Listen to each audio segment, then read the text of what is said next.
I'm Megan Wilson. I'm a mom of four, and we live on a homestead in Texas. And I'm here to tell you about the birth of my fourth child, who was unexpectedly born in the car at 33 weeks and 6 days. So, 33 weeks and 6 days. yeah, So just under 34 weeks in the car. That's a very yes, preterm baby. yes, yeah, it was kind of scary, but yeah. The other thing I don't envision is you have a homestead. So to me, you don't have to really travel a lot to go anywhere. You make your own, you grow your own foods. But Yeah. ironically, I guess you were in a car for the birth.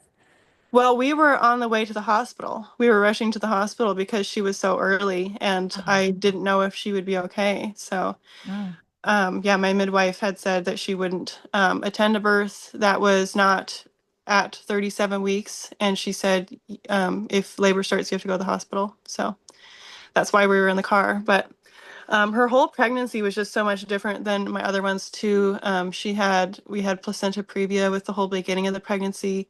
So for almost half of the pregnancy, I bled really heavily, which was pretty scary because I had had a really bad miscarriage the last December. So it was pretty scary for bleeding for most of the time I was pregnant with her. Can I stop you for a second? Yeah, You were planning a home birth with a placenta previa, or was it a full previa or a partial previa? it was covered by, I want to say like 3 or 4 centimeters, and we were just monitoring it. And once bleeding stopped, I went back and had another ultrasound and had moved enough out of the way that I was going to be able to have a home birth.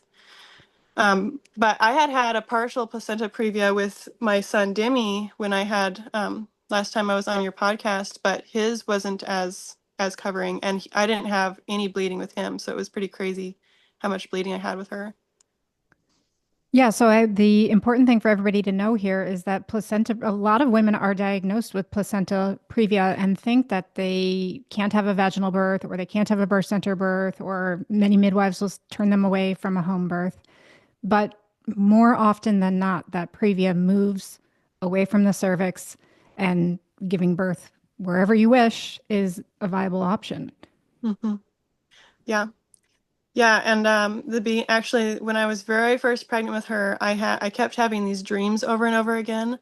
I dreamed what her name was supposed to be. I dreamed that she was a girl, and I dreamed that she was going to be born early, which is why I had my mom planning on coming down here from Montana 4 weeks early, 4 weeks ahead of her due date because she wanted to be there for the birth.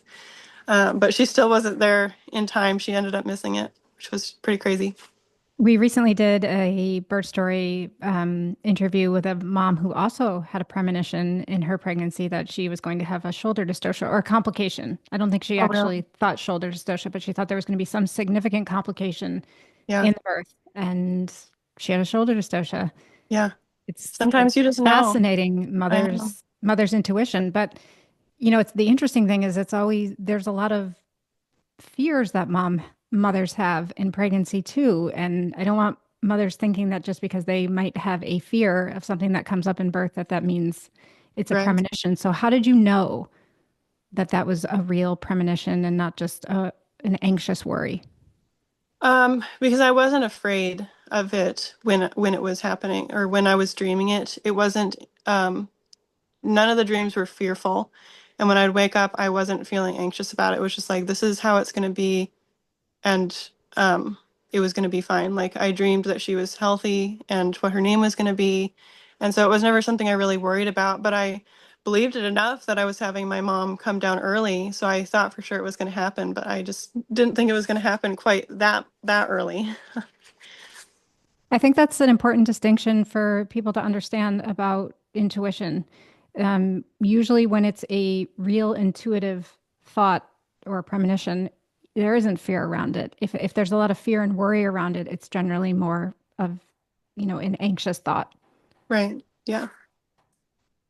Yeah. So, the bleeding finally stopped around halfway through my pregnancy, and I had a really amazing kind of end of second trimester. And going into the third trimester, I was just starting to get a little bit achy. I had Braxton Hicks start at 15 weeks with this pregnancy. It seems like they start earlier and earlier with each of my pregnancies. And then right around the beginning of 32 weeks, the Braxton Hicks were kind of turning into more of early labor contractions. Like they just, it's hard to explain. They just were like feeling different. They were just feeling a little crampier. I started texting my midwife around the beginning of the 32nd week, and I told her I had had just the tiniest little bit of bloody show, and it really freaked me out because I was like, I don't have bloody show until I'm about to have a baby. And I had, sorry, this is TMI. I gone to the bathroom and wiped, and I had a little bit of pink tinge on there, and I was like, between this and the contractions, like this is like definitely labor starting. Um, so she had me go on like a really high dose of magnesium. I was taking like 1,500 milligrams a day. Um, she would have me try different things like lay down and try to sleep when they would start, or go take a nice warm bath with Epsom salts to relax things. Use a magnesium lotion. I was trying, let's see, I tried taking progesterone. I tried taking Benadryl. I was like trying a whole bunch of things because she was just like way too early to be coming. Is the Um, idea with all of those things to relax the muscles of the uterus, basically? I think so, yeah. Yeah. Um, Which, by so the way, if labor is really underway, unfortunately, it usually can't really doesn't stop work. it. I Yeah. know. I But, know. no harm in trying. Right. Yeah. We held off for like almost 2 weeks. We got through the 32nd week and almost the whole 33rd week. And um, the morning of November 7th, that whole night I had been contracting. They weren't regular yet, but they just felt like early labor contractions, like real contractions. And so I ended up going into the ER, and they checked me, and I was only 1 centimeter dilated. And they were like, "You're just having Braxton Hicks, you're fine." And they monitored me for a little while. My contractions actually stopped when I was there. I think it was probably because I was really nervous. I really hate hospitals. And the doctor wouldn't even come see me. It was just the nurse that was there.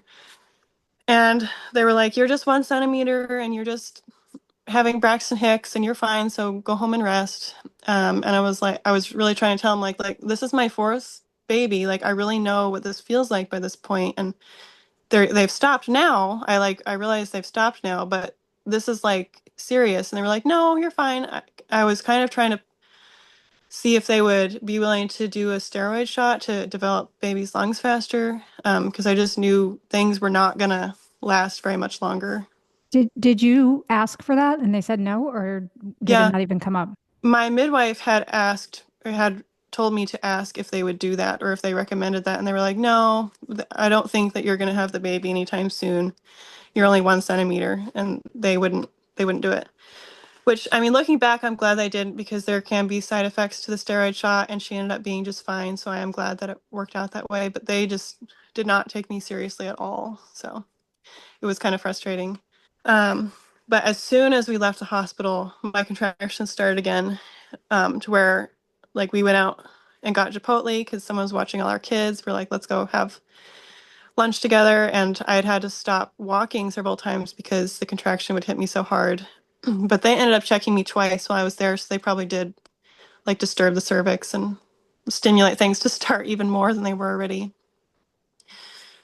So that whole day I just laid down. I tried to rest. That evening I tried drinking a glass of wine to stop things.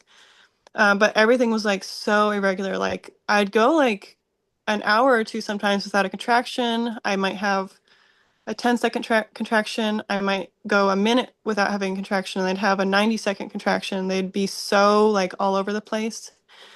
So my midwife was like, they're not doing anything if they're not regular yet. So she just told me to keep trying to lay down or change my activity or take a bath. So I ended up going to bed early that night. Um, I had taken a bunch of magnesium before bed. I ended up taking progesterone and Benadryl before bed, and I was so like sleepy, and I was in this like really weird like where you feel like you can't open your eyes and you're so sleepy, but the contractions would just keep coming and wake me up every time. Um, and it got to be around 11 o'clock, and I was just feeling so frustrated by that point, and I called my midwife. I think she was already in bed sleeping, and I was like, almost at the point of tears. I was like, everyone's telling me that this is Braxton Hicks and I'm going to have this for weeks, but I cannot do this for weeks. Like, this is not good. And she was like, no, just take more magnesium and go lay down.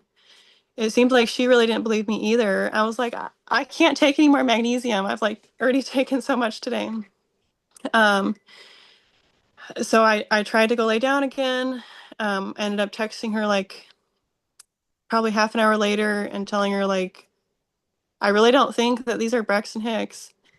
And she, at that point, still told me to start timing them to see if they were regular. Yeah. Sorry to interrupt you. Why, what do you think was going on that nobody would believe you that you could be in preterm labor? I mean, oftentimes when mothers are in preterm labor, contractions aren't regular. Yeah. Is it because you had gone to the hospital and they didn't feel cervical dilation or Maybe. I don't know. And I really don't know why my midwife didn't seem to believe me. Because she knew that I had had my third baby early. She came 3 weeks early. But we had done like tons of stuff to hold off labor for like 2 weeks prior to that. So she kind of knew I had a history of going into labor early. And I don't really know why she didn't think it was real. I don't know. It was definitely very frustrating to um, know something was going on with my body and have no one think that I knew what I was talking about. and in this moment after you had been to the hospital, did it feel significantly different than what you'd had been experiencing in the couple weeks prior, or was it maybe that because you had been experiencing it for a few weeks and you had this cervical check and you were 1 centimeter that it seemed like it was more of the same old, same old? It seemed really similar. That whole day after I was in the hospital and even going into the night, it seemed like the same thing that had happened the 2 days before that. But they'd go through the night, and then normally by morning they'd stop. Um, and this one, it was like 11 o'clock. I called my midwife. Let's see, by 12, I got up and I was like, no, this is real labor. I called her again and she was like, try to take a bath. And I was like, I really don't think I can take a bath right now, but I will try if you really want me to. I was like starting to get a little bit mad. I woke up my husband. He went and filled the bath. He was like half asleep and he filled it with like the most scalding water ever. Nobody was being helpful right now. No. um, and so I didn't realize it, but at that point I was in transition, Mm, looking wow. back. And so our hallway is so long. Like our bedroom is on one way end of the house and our bathroom is on the completely other end of the house. So I had to walk all that way in transition, and I was just like terrified to take every step because I do not like to move when I'm in transition. Well, that says a lot too. You're a fourth time laboring mom, and for you to feel uncomfortable or scared about anything says a lot. It really is it's a warning that something's going on that's different from the usual. Because Right, being your fourth time having a totally natural birth, you normally wouldn't be feeling that way at all. right, yeah, But the not yeah, being taken seriously is the big thing that women talk about. Not being believed, yeah. or providers saying like, "Oh no, you're nowhere close," or No. women don't like that. No, and it was kind of getting inside my head because even though I was like experiencing these transition contractions and I know what that feels like, I was still like in the back of my head thinking like maybe these are just practice contractions and I'm just like a really big sissy. I just was like, yeah, it was kind of getting inside my head a little bit. But I made it to the bathroom. I tried to step in and my foot got burned.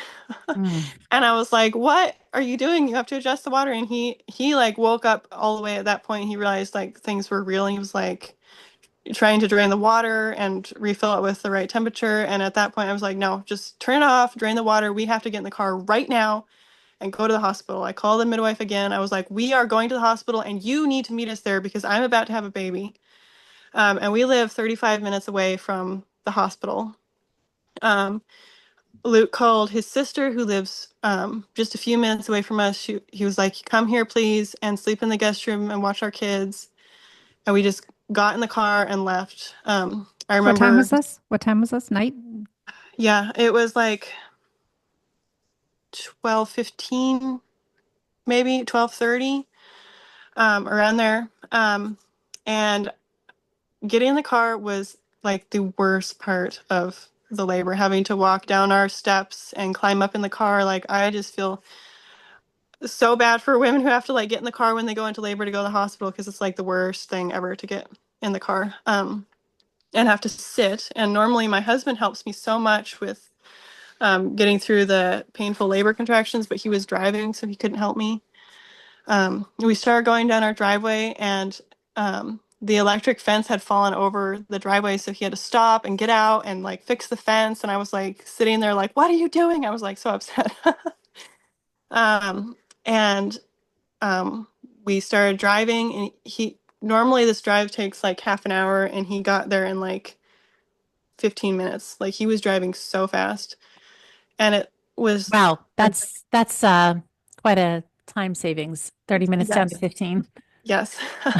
He was Okay. going really fast because he knows at this point, like when I get at this point in labor where I get really quiet and I can't talk to him, he's like, she's about to have a baby. Like, he at Mm. that point realized how serious it was. And it's weird remembering like the car ride, because I was like kind of leaning back in my seat and using my hands to like lift up my bottom to take pressure off my pelvis a little bit. And then I would just like lean my head way back, like kind of the headrest was right here, and I'd lean my head like way back next to the headrest, and I was just like, I closed my eyes and I would just breathe. And whenever I'm in transition or pushing, it kind of looks like I'm sleeping, because I'm just like, all my energy is going into keeping myself under control, because it helps it hurt less if I can keep myself under control and not make any noise. And I Um, just want to say, you weren't just about to have a baby, you were about to have a premature baby, which yes, both of you also knew. yes, That's a yeah, very different scenario. it is. Yeah, it definitely felt very different. And Megan, how many hours was this past your discharge from the hospital? I think I had gotten discharged from the hospital at like 11 o'clock that morning, and this was that that evening, so it was a little over 12 hours after. Yeah. Um, and all that day, I didn't even know how much I dilated that day, but like those transition contractions were so intense. This was definitely my most painful birth. It just like opened it up so fast, and I started feeling like dripping like blood from the cervix opening so fast, kind of like with my second birth, but this one was even faster than with my second. Isn't that interesting? It was your most painful birth in your words, but Yeah. presumably it was your smallest baby by far.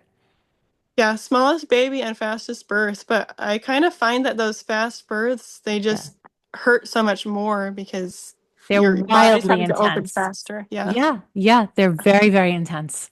Yeah. Um, so we got on our highway, and we get to this town. At that point, my body starts pushing on its own. And then we get like halfway between that town and the town that has the hospital. And I decided to check and see how far away the baby is. And I reach in, and she's like an inch away from coming out, but her water hasn't broken yet. So she's kind of like doing that frustrating thing where the contraction like pushes her, and then she kind of sucks back up. Two steps forward, one step back. Yes. Yes. And as we got closer to the hospital, I just like got this like incredibly strong feeling that she needed to come out before we got there. Hmm. I was like, she cannot be born in the hospital. She's gonna get stuck in the NICU. I just like had this overwhelming feeling like she is fine. Like, she's a fighter. She is not gonna need any help, and I have got to get her out. And so I actually reached in and broke my water with my nail, um, so that she'd be born faster. So she ended up coming out the next contraction after I broke my water. Her head came out, and then I kind of kept pushing, and her body came out, and I picked her up, and she started crying. And right at that moment, we pulled into the ER parking lot. um, so she was born like right before we got there, and she was crying, and her color looked good, and I was like, let's just not go in. Let's just we just sat in the parking lot and waited for my midwife to get there. But we just didn't go into the hospital. Because I had just heard so many stories of this particular hospital of like them doing things without parents' consent. They did like a spinal tap on a baby without parents' consent and like all sorts of things. And I was like, if we go in there, they're going to insist that she's in the NICU, even though she looks totally fine to me. But their like rule is that babies have to stay in the NICU until their due date, no matter how good they're doing. Wait a second. What? Yeah. When I was They there just that keep them morning, there. And when babies are full term at 37 weeks, they just keep them there till the due date if they're born early for no that's what reason. that's what the nurse told me. Because when I was there that morning, I asked her how long, like if I do go into labor and have the baby, how long do you guys keep babies in the NICU generally? And she said, we normally just keep them until their due date. And I was like, okay, well, I'm gonna That's try really hard unbelievable. not to have a That's baby here then. that's unbelievable because I mean, that just makes zero sense if a baby is doing fine. I mean, maybe till 37 weeks or something, but even still, that's unnecessary. Many Yeah, 36 weekers and even sometimes 35 weekers do fine. I know. Wow. So wait, what did it feel like, just to go back for a second, what did it feel like? What was the experience like for you in breaking your own water? Um, well, I think because she was really small, the waters or the sac was like really thick, and it was actually real hard to break. And I was like afraid that I was gonna hurt her soft spot on her head. So I kind of like was trying to go to the side, and I like tried to break it, and I was like, no, it's not gonna break. And then we got a little closer. I was like, no, I have to break it, and I like just reached in there and dug really hard with my nail, like kind of to the side so it wouldn't hurt her soft spots. And I broke the water, and it gushed everywhere. And yeah, it was just it made a huge mess in the car, but And it then was was definitely worth she it. was she born moments after that? Did you just feel like the next contraction? Yeah, she came out in the next contraction. Yeah, it was she was so close. She just the water I think was just like kind of making her suck back in every time. So So go um back to this decision you made. You're in the parking lot, you called your midwife, and you said you're not going in there. So I'm so surprised to hear that, and I'm so curious to hear the rest. I'm sure our listeners are just in shock at the notion of not going into a hospital when you're holding a right. 33-week baby. Is that actually what you did? You didn't go into the hospital at any point? Yeah, no, we never went in with her. I was like, because she came out and she was crying and she looked good.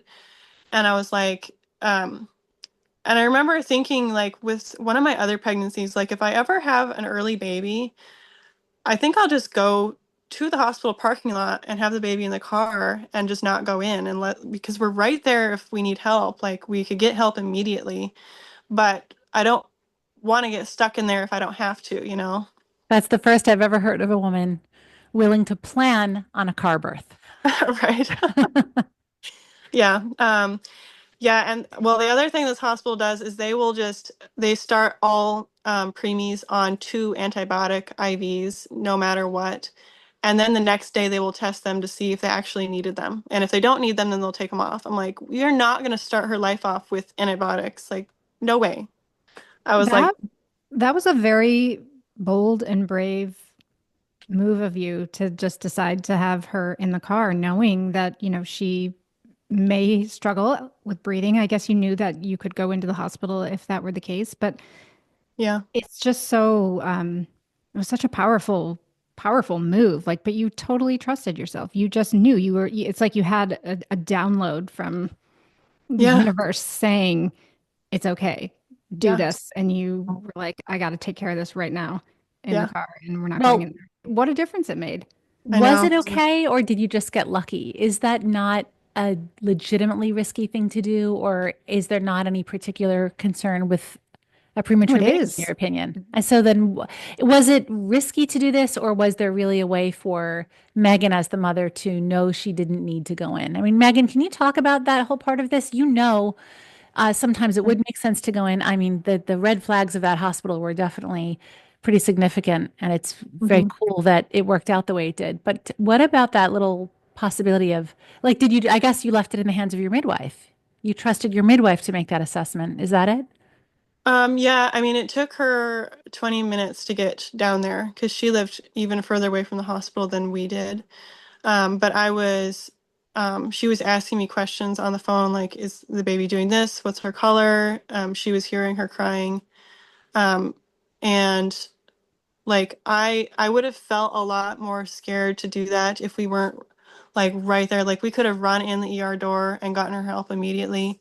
And my midwife was on the phone being like, I mean, she sounds really good. Like she sounds good. And she was like, since her color is good and she sounds good, and she actually started trying to latch right away. She's like, just wait until I get there, I guess.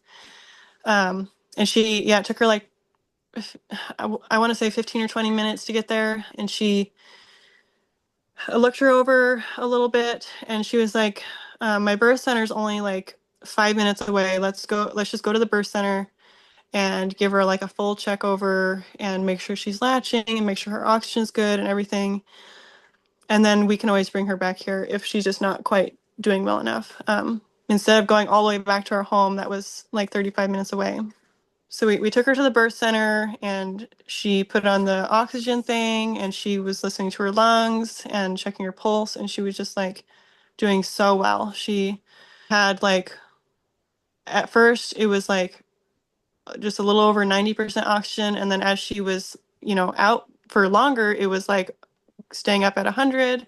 And she was just like, her lungs sounded so good. And I was like, this is just such a miracle that she is like this well developed. And she was like latching within like 25 or 30 minutes of being born and nursing, even though like sometimes preemies, they don't even have their suck reflex developed yet at that point. But she was nursing and yeah, Wait, she just did really how, good. how much did she weigh, Megan? 5 pounds even. 5 pounds. Okay. Wow. Yeah, And did which is she, actually not a bad size for a 33 plus 6. it's not, and you were very certain about your due dates. Was there any chance that she was a little older? I don't know. I was going off my last period, and I had also had 3 ultrasounds during my pregnancy where they measured her right at what I was supposed to be at. So, I mean, maybe she could have been off, but I don't know. My midwife doesn't really think so, just because I did have all those ultrasounds. But And did she have some signs of being premature as far as just her physical evaluation? I'm sure your midwife did a age assessment on her. yeah, and she said that she looked to her more like 35 weeks, even though she doesn't really think she was preemie, but like how she looked and presented more like a 35 weeker. And So, did she go on to breastfeed exclusively with no yeah. issues at all? That's incredible. Yeah, she actually never dipped below her birth weight. She started gaining immediately. She's nursed a ton. She's like 2.5 months old now, and she's doubled her birth weight already. She's doing really good. Very impressive. Thank you. Yeah, and the other crazy thing was that my mom was supposed to be in town for this whole thing because we have one milk cow that my husband can't milk because her teeth are too small. And my mom was supposed to be taking over kind of my farm chores for postpartum, but she wasn't here yet. So we came home that night, and the next morning I went out there and I was milking the cows already. Wait. Hold on. Why can't you? So you were Yeah. out there milking the cows 24 hours after giving birth outside the hospital. It was probably 5 hours because it has to be in the morning, 5 hours after giving birth.